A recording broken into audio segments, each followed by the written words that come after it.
আজি ৰঙিয়া সমষ্টিৰ প্ৰায় 31,400 মহিলা হিতাধিকাৰীৰ মাজত আমি উদ্যমিতা অভিযানৰ ধন বিতৰণ কৰিলোঁ।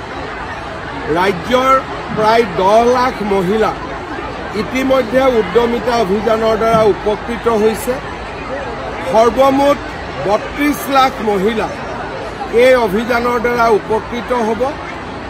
জানুৱাৰী মাহৰ ভিতৰত সকলোকে এই ধন বিতৰণ কৰাৰ লক্ষ্য আমি বান্ধি লৈছোঁ।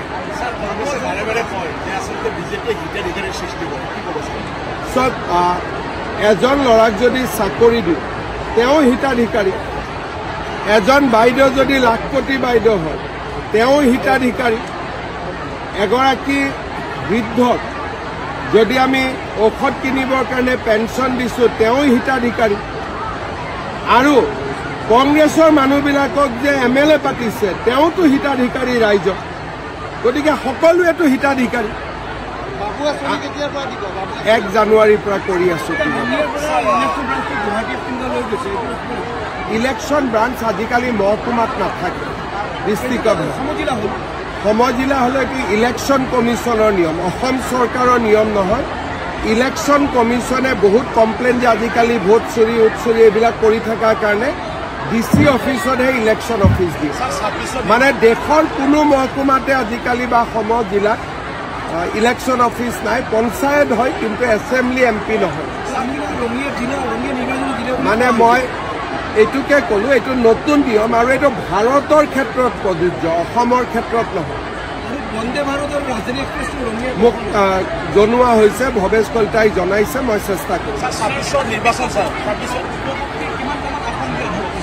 সেইটোতো কোনোটো আৰু কেলকুলেটৰত ৰখা নাযায়, কিন্তু ইলেকশ্যনৰ কমিটিত বহি যিসকল যুৱ প্ৰাৰ্থীৰ টিকেট পাব যোগ্য তেওঁলোকক দিয়া হয়, কিন্তু 10 জনক দিম 12 জনক দিম আগতে চিন্তা কৰি কোনেও নলয়।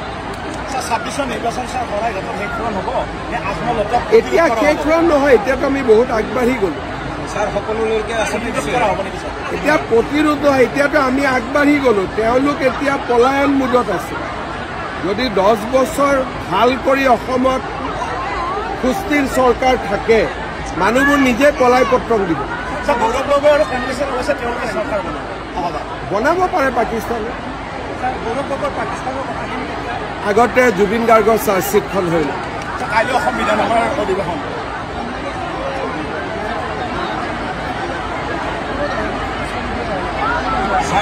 সাংবাদিকে আঁচনি দিলে সাংবাদিকে নিজে আকৌ সমালোচনা কৰে চৰকাৰে হিতাধিকাৰী কৰি আছে বুলি। এইটো দি দিলে আকৌ আপোনালোকে লিখিব নোৱাৰা হ'ব। চেষ্টা কৰিম। 27খন আইন আছে, বহুতবিলাক আইন আছে। বহু বিবাহৰ পৰা চাহ বাগিচাৰ শ্ৰমিকক ভূমি পট্টা দিয়াৰ পৰা এখন ঐতিহাসিক বিধানসভা হ'ব। মই নাজানো, যি ইছ্যু আহে তাৰ সকলে উত্তৰ দিব। কোনে? মই কথা পাতি আছো।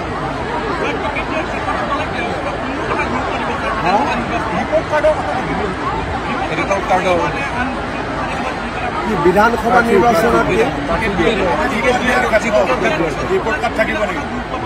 যোনে আৰু ৰাইজে যাক ভাল পায় তাকে দিয়া হ'ব। ৰাইজে যাক বিচাৰে তাকে টিকট দিয়া হ'ব। একো নাই, ৰাইজে ভাল পালে হ'ব। 126টাতে দিম, 22টাত নিজিকো, 103টাত আমি যুঁজ দিম। আৰু বিজেপি বুলি নহয়, বিজেপি AGP মিলি 22টাত কেনেকৈ জিকিম? আমাৰ জিকাৰ পৰিৱেশ নাই, ডেম'গ্ৰাফি নাই। আলোচনা হৈয়ে থাকে, কালিও পাতিছোঁ, পৰহিও পাতিছোঁ। যেতিয়াই কেবিনেট হয় AGPৰ লগত আমি পাতিয়ে থাকোঁ।